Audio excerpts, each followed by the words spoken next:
پنچایت کی کہانی۔ ایک دفعہ کا ذکر ہے کہ جمن شیخ کی اور الگو چوہدری کی آپس میں بہت گہری دوستی تھی۔ ایک دوسرے پر بہت کامل اعتبار تھا۔ جمن جب حج کرنے گئے تو اپنا گھر بار الگو کو سونپ گئے، اور الگو جب باہر جاتے تو جمن کے حوالے اپنا گھر چھوڑ دیتے۔ اس دوستی کا آغاز اسی زمانے میں ہوا۔ شیخ جمن کی ایک بوڑھی خالہ تھی۔ ان کی ملکیت میں کچھ زمین تھی۔ بدقسمتی سے ان کی اولاد نہ تھی اور نہ ہی کوئی وارث تھا، اس لیے وہ جمن کے پاس رہتی تھی۔ جمن نے دھوکہ دے کر ان کی جائیداد اپنے نام کروا لی۔ ہبہ نامہ پر رجسٹری ہوتے ہی شیخ جمن نے خالہ کی خاطرداری میں کمی کر دی۔ اس کی بیوی فہمین نے بھی خالہ پر زیادتیاں شروع کر دیں اور رفتہ رفتہ اس کے سالن کی مقدار اور روٹیوں میں کمی کر دی۔ آخر خالہ نے دل برداشتہ ہو کر جمن سے اس کی شکایت کی۔ جمن نے اس کی طرف توجہ نہ دی تو خالہ نے مطالبہ کیا کہ تم مجھے روپے دے دو، میں اپنا الگ پکا لیا کروں گی۔ جمن نے جواب دیا کہ میرے پاس اتنے روپے نہیں ہیں۔ یہ سن کر خالہ نے اسے پنچایت کی دھمکی دی۔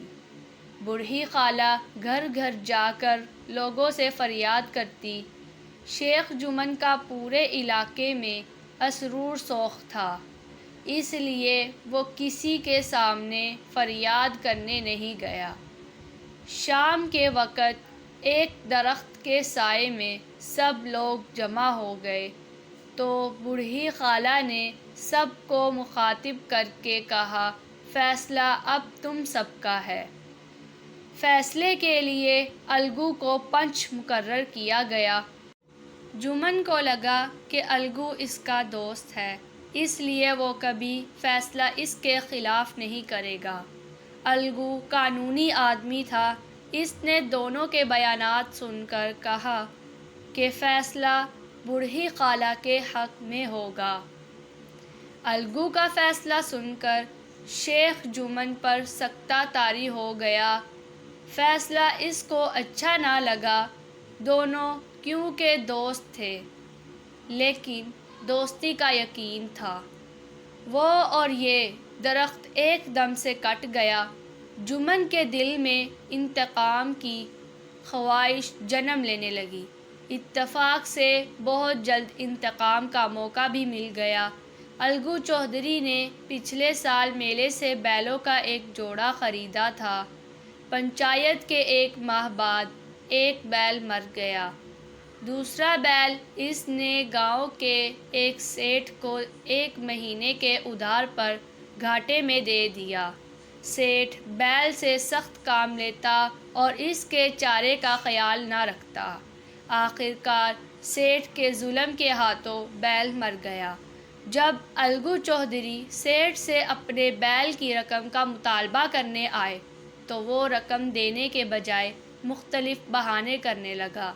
اب یہ بات بھی گاؤں کی پنچایت میں پہنچ گئی۔ کچھ عرصہ بعد پنچایت بیٹھی۔ اب کی بار شیخ جمن منتخب ہوئے۔